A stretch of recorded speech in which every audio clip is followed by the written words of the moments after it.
Hello and welcome back to the podcast, We Are Selling. My name's Lee Woodward, your coach and host, and the author of the Complete Salesperson course. A very famous real estate group is McGrath Central Coast. Many incredible agents have been built from there. Many of them you know internationally for our people listening overseas, with the Matt Steinwades, the Jamie Woodcocks, and many of the great agents that have come through the ranks. And one of the great things about the group is the development of young talent, from cadet to leverage agent to standing on your own and then building that effective business unit or the team seems to be the success of the entire group. And today we have a great interview as we take you on that agent journey. Gus Camden is joining us. Gus, welcome aboard. Thank you so much, Lee. Thank you for having me. Honoured to be here. First podcast I've been on, so looking forward to it. And it's surreal when you listen to the podcast to suddenly be here. So, absolutely. Mate, take us into your journey. You've had an amazing run with the McGrath Group. You started off as a leverage agent, worked with the very famous Alan Bowler, and Alan became one of the shareholders in the group. But take us from the beginning. How did you get started? Lee, first got started straight out of school when I was 17. So literally sitting my HSC out of school, I was getting changed into a suit. And then from that point onwards, I was set a task. And that task was, Gus, you had to do anywhere from 200 to 200 attempts a day. And that was then leading into 100 connects. And that was just every single day for pretty well 12 months. What did you learn from that part? I learned that it really comes down to a lot of listing. And I feel like that was embedded from day one with me, and that probably helped me the most in terms of business today that I've learned long term, that prospecting, I feel, is the biggest thing of our business. Now, we're going to go on your journey, but I love to do the beginning and the end. Where are you now? What have you achieved where you are today, so I can take us back through this mentoring journey of how it's all come together? Gratefully, Lee, I've just finished the calendar year, obviously being in January now. We've just finished the last calendar year. I finished on 63 sales last year. I'm 23 years old. I've just been able to build a team of 3, which has helped with the success today, and certainly as well, having the team has helped with what we've been able to do. And we've just finished up over 1.2 million. Absolutely amazing. And when we look at that journey, most people don't leave school and get into real estate. They had a midlife crisis, lose a big job somewhere, and someone says, oh, real estate will take you. Absolutely. And as you know, the original host of this particular program, when it was named Real Estate Hot Topics, was John McGrath. You've been very fortunate that you've been working with John directly. John's been mentoring you. What have you learned from John? The biggest fear that I had, Lee, when getting into real estate, and I think as a young person, was probably along the lines of I didn't feel that anyone young could make it in terms of success, because a lot of our competitors are always so much older, and especially to this day, they're a lot older. I feel like from John built that mentality into me that anything is possible if you put your mind to it, and it's about learning and practice. And I feel like for me, that probably helped, John, Toastmasters, things like that, which allowed me to become, I feel, a better speaker, to be able to suit in between audiences that were older. It definitely helped me a lot. But John really showed me that, it's your mentality that really blocks you with a lot of things. John has an amazing way of connecting with people. Doesn't matter who it is. He's quite a chameleon. I was 27 years of age as director of sales for John. And down at McGrath there in Edgecliff, you'd meet all different types of people coming through that place.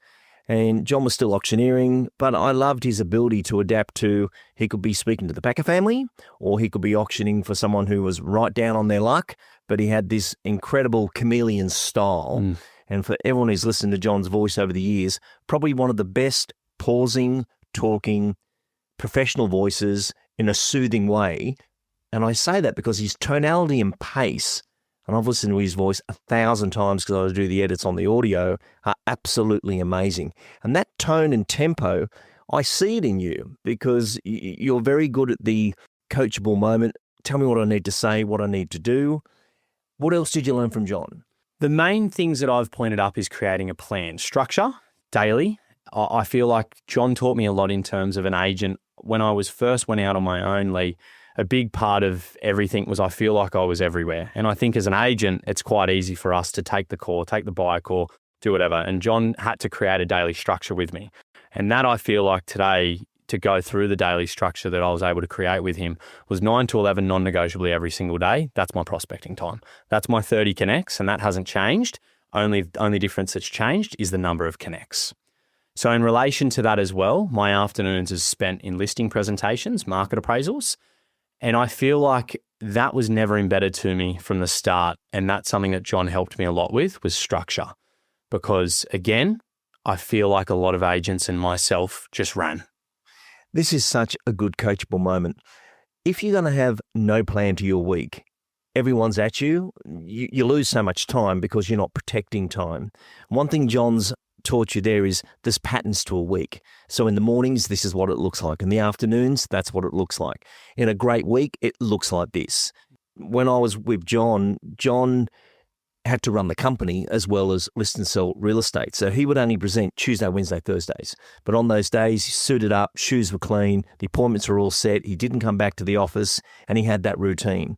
But he was one of the first people to book the appointment, find the name. So I've got a 2:15, a 4:15, a 6:15. I'm going to stay on the road, read my notes, be on top of my game. So when I get in front of the person, when we talk about attract, engage, commit, that engagement piece was so good. Now, you're not short of mentor help. Just around the corner from you and with you all the time is the one and only Matt Steinwede. And Matt's not available but took an interest in you. Him and I were speaking about you not so long ago because we'd just done Ultimate Agent when we went back into the studio. What is it you've observed from Matt's style? And to have him as one of your directors is gold, but his interest in you is that you actually execute and do it, whereas a lot of people, they want the info, but they don't do the activation of it. Take us into your time with Matt. Matt is one of the best people that I've met, but also one of the people that, again, won't take no for an answer. And I feel like I've learned that a lot, especially in business and especially in what we do so much, prospecting. I learned from Matt pretty quickly that I feel like after the second or third or fourth time when calling around an area and you'd start to see people, saying, Gus, I'm so sick of you ringing me, please stop. I learned from Matt that there's different ways to start to have those conversations after the 4th, 5th, 10th, 12th time, claiming doors.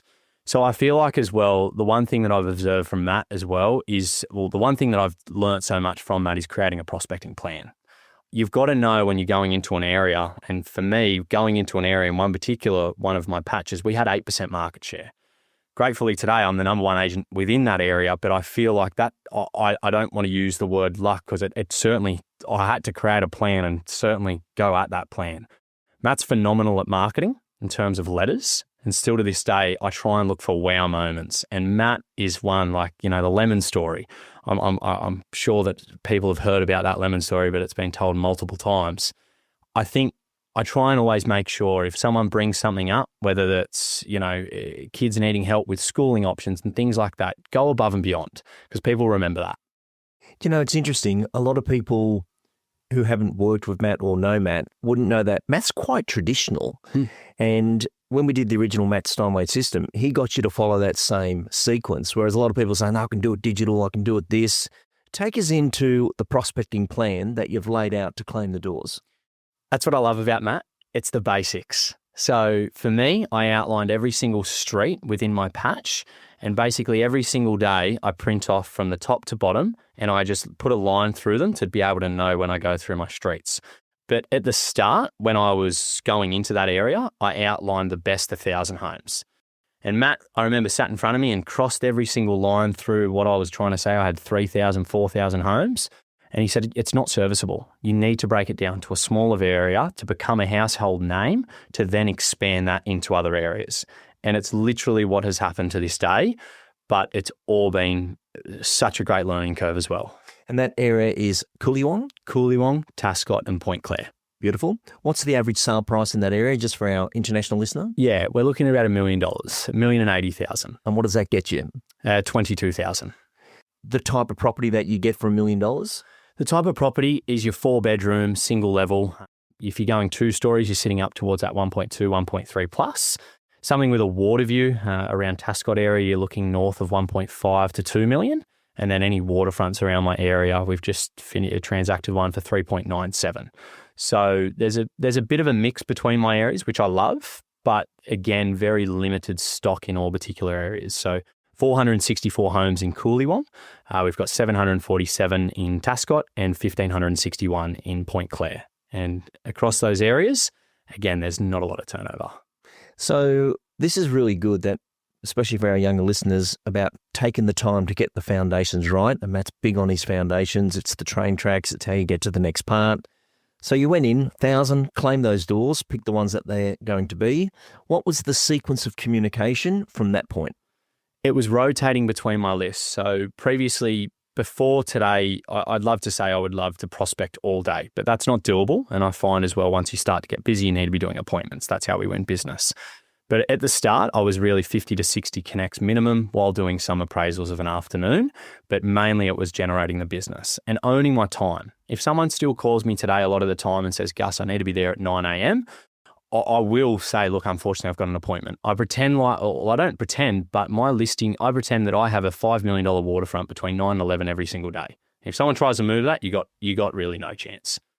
So the process of that was rinsing and repeating, going from the top to bottom on those streets and then going straight back to the top. And I'm normally rotating that every 3 months. They're getting heard from, whatever that might be. And what are the communication tools? What's visual? What's a drop? What's a door? What are you using? So door knocking at the start, non-negotiably, needed to be in front of people. It was the quickest and best way that I felt that people actually knew who you were. Over the phone, I would say, hi, it's Gus Camden from McGrath. They go, who is this? So door knocking, I did 3 rounds of door knocking until I felt that people knew who I was, getting the data. Once I had the data, it's a lot more calling today. Marketing, any just listeds, just solds, every single property, we'll have 100 immediately around the house with text messages and a call around every time we list something. And then to follow that as well, marketing DL cards, we have 2,000 a month generic cards, and every sold property gets another 2,000 on top of that as well. Absolutely brilliant. Clarity there, and then just repeat it and repeat it and repeat it. Absolutely. Yeah. When did you notice the breaking point? Coming through as a leverage agent to senior agents, it can look easy. Yep. And then suddenly you are now on your own. When you first went out on your own, because Alan retired, who was the Cooley Wong dude. So that was, you must have been smiling and happy at the farewell. See you, Alan. So Alan went off to do his thing, which is beautiful that you got to stay within that area and obviously under the McGrath brand. Once you've got that communication piece, let's go into the nurturing now. You've got the data, you've sent them, they know who you are. What do you try and do in your conversations each week to keep that love alive, that if they are ever going to do anything, you'd be the person they call? It depends on the person. The first few calls that you speak with someone, Lee, you need to be understanding of who you're actually dealing with. You don't want to be a robot where you're just calling and say, hi Lee, Gus Camden from McGrath, have you had any thoughts in selling? Because after a while, they're going to go, this bloke is an idiot. I've told him 1,000 times no. So I find that's why it's so important to actually understanding someone when you're on the door or wherever that might be, to understand what they do as a job, what the future plans look like for them. What's their wife's name? What's their interest? So then when you're calling them after so many times, you're not actually calling them to say, hi Lee, have you had any thoughts in selling? It's, hi Lee, how's the dogs been in terms of, have you been walking around it's just a general chit chat talk, just to know that they know that you're still there. So it's more of a personal conversation. Today, my 30 Connects was literally, hi Lee, Gus Camden from McGrath. I know you've said you've had no interest in wanting to sell. I just want to wish you a happy new year. And for the year ahead, if you need any real estate advice, call me anytime. Love it. And I was on a podcast, I think it was last week or the week before, so everyone would have heard it. But that great question of, Gus, tell me, what's your next property going to look like? And next is never about date or time, or because if you say, when are you moving, that's a time frame thing. Whereas I live in this house here in Point Frederick that you're in today, and all the kids have moved out, the kids have had kids, so it's going to be sold one day. But I know what the next property looks like, if that makes sense. But there's no timeline in there. We don't need anything that big. And I just urge our listeners to, so what's your next property going to be? And it's amazing how people say, my next one is going to be, and they can get quite defined about that. And it doesn't matter when it is because date's off the table now. But if they can explain it, it's amazing how people get stimulated. The next thing, they're ringing you back saying, hey, Gus, if we were to look at it, I'm not saying we are, and you've been able to move that needle. So I think you are a great example of warming up the data, and from door to data to send outs. What are the send outs? You got the just listed, just solds going out. Are you doing the original Matt Steinwede report? I am. And also one thing while I was thinking of that a moment ago as well, thank you cards. Non-negotiably, every single connect that we speak to, thank you card in the letterbox. That handwritten card is still to this day one of the best responses I get no matter what. In returns of the quarterly reports, Matt Steinwede report, in what's known, I do more of a quarterly report, which is exactly what Team Steinway do. They go above and beyond. I'm not in a market where I find that, a nice gloss book is the demographic for me. But again, quarterly reports are massively, and yearly reports, they're just not as wow as Team Steinway because their market is a lot more premium, I would say, Lee, than my market. And it's about timing, isn't it? Yeah. Whereas I remember when I first started working with Matt, everything he was selling was like 199 grand. And it was on the market for 6 months or 12 months because nobody wanted it. I've just got back from Byron.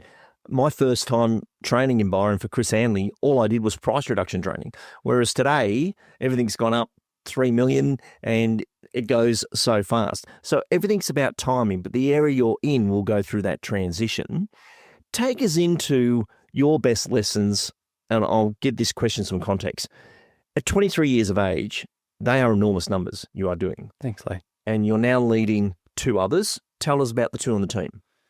Amity and Sophie, both amazing. Sophie's been with me for a year and a half now, and it was one of the best decisions that I made employing Sophie. I was really scared.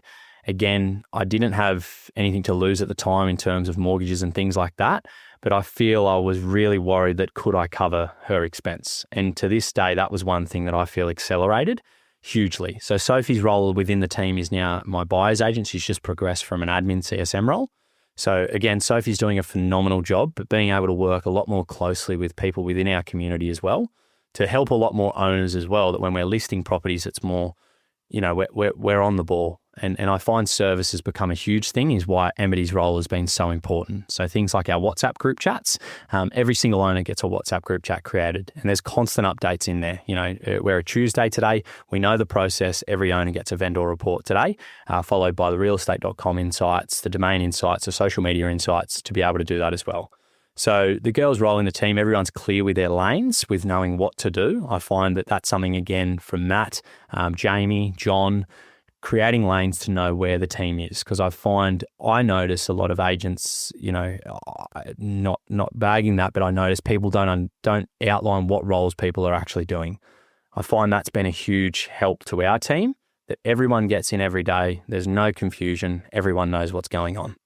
Yeah, and John would have taught you that about the raving fans, that return business when someone's had a great experience. All fees aren't an issue now because But it was you, and it was the way you did it and how it all came about. Take us into this listing world. Actually, today you've just come from a difficult presentation. The house fires came through your area, and it was a very small batch of houses that got affected. But again, you're going out, you've got land looking over water, which is stunning, but for owners going through that sort of situation, very difficult. But in a standard listing presentation, what's your structure, what's your format? Format, Lee, listing presentations was something that I practiced numerously. I knew that I kept hearing John always, when speaking in seminars or whatever that might be, he'd always question people, what's your listing presentation out of 10? And I find that the most common answer that I would hear from a crowd would be a 6 out of 10. Now, I find that that's 60% of your business that you're being able to achieve. So my process with a listing presentation, when booking it, straight after that, they're getting a handwritten card, box of cookies, a text message to confirm the appointment. The morning of, they're getting a confirmation call as well. We're attaching a proposal. Now, in my proposal, in my listing presentation, it's quite detailed. I have a number of things when going out to my listing presentation.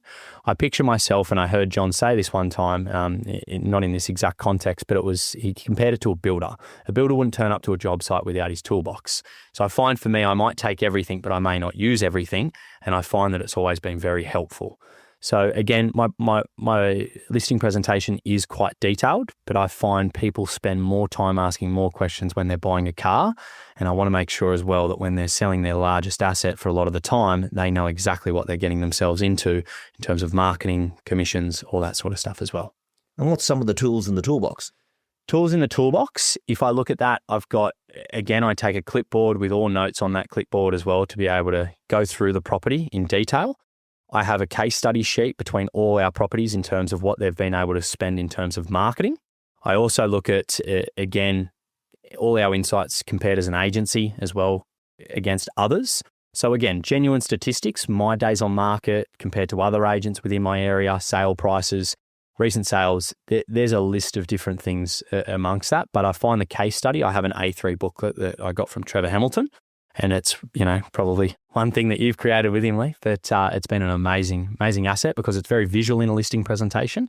And the reason it's A3 size as well is it's great because I find a lot of the time they'll engage with that a lot more. And that'll just outline for every single property, days on market, price guide, sale price, and it's all the information there for them. Absolutely amazing. One thing I love about doing this podcast is how everything gets played down the line. So, even myself, I come in at a young age, met John and got that opportunity to do that. And then John meets Matt and Jamie, they become the first offers. Playing it down the line, all these things get played down the line in a different way. So when John first brought out the pre-listing kits, they were stunning documents. The world went digital, but McGrath's actually stayed with that recipe. In Matt's pre-listing kit that we show at the course at the moment with the sold stories with no dates is stunning. And for all our listeners, people love a story.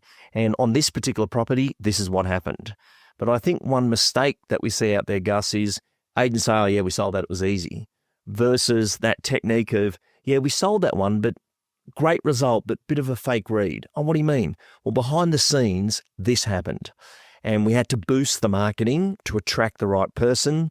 The builder report didn't go as favourable as we thought, but we held it together and it went through. And for everyone listening, if it's easy, why am I paying you so much money? Versus when you're storyboarding and you're bringing out the A3 stories, people can actually get that connection that I need you to guide me on this. I'm going to pass it over to you and stay out of your way. Versus, oh, you're whacking on the net, we get offers and you get paid. And let's discuss fees because I've been offered lower fees. I love that saying, the future belongs to the prepared and nothing real can be threatened. And when you're showing that work, you're actually showing your commitment to the work versus I'm cheap, sign the agreement and let's just go. What have you learned about fees? And you got some big competitors around you there who do some strange offerings. What have you done to combat that? You've got to have a plan. You and I dealt with it firsthand. You were buying a property and I remember walking in the room and I did not want to ask you at the time. I was like, I'm going to do this. Lee's buying a house. This is a good story. I'll give some context. There's a townhouse for sale at the end of the street. We bought it and we didn't get to go through it until after the agreed price. And then it was the pre-settlement inspection. And I said to Rob, you going to come? She goes, no, you go. So I popped down, I rocked in, and the place is empty. You can take over from here. What happened? I walked in. I said, Lee, I've got a situation at the moment. I still remember it, 32 Melaleuca Crescent in Tascott, Toby and Jackie Nissen's place. I walked in. I was going up against another agent that had sold the property to them. They had offered them a much more significant lower fee. And I said, Lee, what do I do? And I find as well that plan has still stayed the same in so many ways today. And I find it's about the owner doesn't pay for your fee, the buyer does. And that was one thing that you said to me in that moment that, Gus, you worded it and it was great. And the wording along that was you need owners to be able to understand that. Because like you've just pointed out, if we're all these agents, I'm number one, I've sold this, I've sold that. When you're walking in there and you're charging more, they're going, why is this bloke earning so much money if the other agent's 0.5% difference? So one thing as well that I've been able to learn from that is being able to break down. Now that's where buyer work has come into play with fees. Now I want to pivot from that as well because I feel my buyer work has helped me to understand how other agents negotiate to be able to get evidence and case study. Now when I'm speaking with owners to factor that in, and for that particular example, they were at 1.5%, I was at my fee at 2.2%. Now when I worked through that with them. And they bought it from that person. They bought it from that agent. So it was an existing client for them, yet you're coming in secondhand to the guy who's sold it to us and he's going to be cheaper. Absolutely. So I find as well, that's what I had to break down to them and let them know that, look, at the end of the day, you don't sign the contract unless you're happy with the price. So right now I understand the other agents at 1.5%, but right now I've, giving case studies, talking about the experiences and everything else as well to be able to help us get that across the line. And that was a huge difference with being able to break that down as well, with being able to generate our fee at 2.2%. Coachable moment. And for everyone, it doesn't matter who you are, and I've said this on this program so many times, you can't read the label from inside the jar. Yeah. So that day that you reached out to say, what can I say? Because you've gone as far as you can with what you know. Yeah.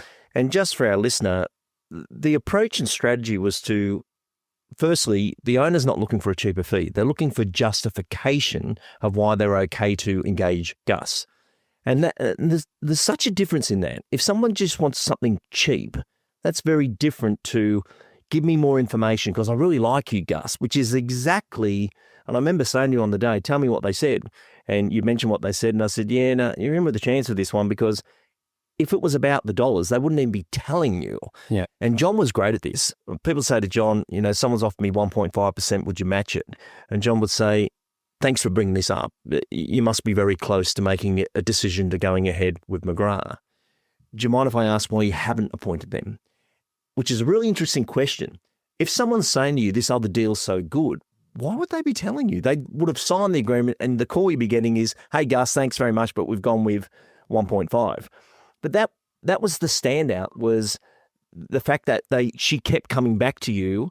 And it's not about money, it's about justification. If every one of our listeners can take that one point that, any objection is a sign for more interest. And then gave Gus some words and he went back and delivered it, which was beautiful. Then I got a text at 11 o'clock at night saying you got it, which is wonderful. But the whole strategy was to go back to the lady. And what was her name? Jackie. Jackie, I can appreciate you feeling that way and that may seem like a really good deal, but you don't actually pay me. I do all the work. If I don't get a result you're happy with, you wouldn't pay me. But if I get a result you're ecstatic with, my fee's actually paid from the settlement of the funds of the future owner. When that comes in, your solicitor will pay marketing, the agency, and so forth. So let me go out to the marketplace and get the future owner to settle these accounts for a price that you're going to be happy with. That gives them the justification of, okay, so I have a way through the thinking now. And everyone is looking for some sort of way to justify it. But I remember that moment for you, and that's that coachable moment of, okay, I've found another way forward. And look at your progression from that day, and that would be a year ago? Yeah. It must be over a year ago. Year and a half or so ago now. That every time you go into a listing presentation now, you've got that little progression on board. And that's why learning's so important. Yeah. And I think that's been something importantly, like if I look back in the last 12 months in terms of our listing presentation, again, like that was really important to be able to finish the year. We went into 69 listing presentations and we were able to achieve 63 of those. That's amazing. Gus, what are you passionate about now? Like you've done well, lead generation under control, lead conversion, observation of you. You did so much effort in the structure that you're actually a calmer presenter now. It's a little bit more, it's like me coming on podcasting. I don't ever get nervous because the more you do something, it's just you're repeating it all the time so you can have that calmness. But you did have to do the work early to get the calmness. The customer experience, the vendor management. What do you feel you've done really well, or what could you share with our listener that's working there for you? It's service. Every owner's hearing from me daily. Open homes, Saturdays and Sundays open homes. Like for me, I feel the Sundays are perfect. I don't have any wife and kids, so I find that I want to take advantage of a day that people do work on a Saturday. So I do find that you do see a lot of people coming back for second inspections on a Sunday. In terms of vendor management that I'm noticing right now as well is, again, I've got a structure with that as well. I know that every single day, once they're on the market, they're hearing from me daily. And that's a commitment I want to be able to make to them to make them feel confident. And even if we've had a listing that doesn't have any inquiry, the conversation may be, hey, Lee, just wanted to let you know in the last 24 hours, haven't received any inquiry. It's crazy to find that when you're saying that 5 days in a row, the 6th day, it's Gus, we've been thinking. And then they open up about something. But I think with a lot of agents, they can get a little bit afraid. I do not like when people call me in terms of owners. I would rather be an outgoing person when I'm calling people. I don't want them to be calling me. Absolutely amazing. So Gus, what's something you're passionate about that you want to do in 2026 to further progress where you are now? Lee, I would like to do 90 sales this year. That's our goal for the year ahead. It's on record. So I hope in 12 months' time I can stand here and we can talk about that as well. But I find for me right now, again, it's the same process, rinsing and repeating. Again, fine-tuning a few things as well. Now we've got the third team member that's just come on with us in the last 30 days. So I'm excited to see how that progresses as well with Amity starting. So if you're progressing into a buyer's role, I find there's a lot more missed opportunity within buyers that people don't realise. You know, if we're averaging, say, 500 buyers met a month, there's minimum 80 local buyers, and we should at least be listing at least 4 to 6 out of those 80. I understand that sometimes there's people that are already on the market or they're renting, whatever that may be. But I think we've worked out the logistics that there's at least 4 to 6 people that we don't know. Gus Camden, great interview. Thank you for joining us on the program, and we look forward to getting you back on the program for progress where you're going. But 23 years of age, building a team, got your team, and absolute great example for the McGrath brand. And for John and Matt, if you're listening, congratulations on playing it down the line. Thank you for joining us. Thanks, Lee.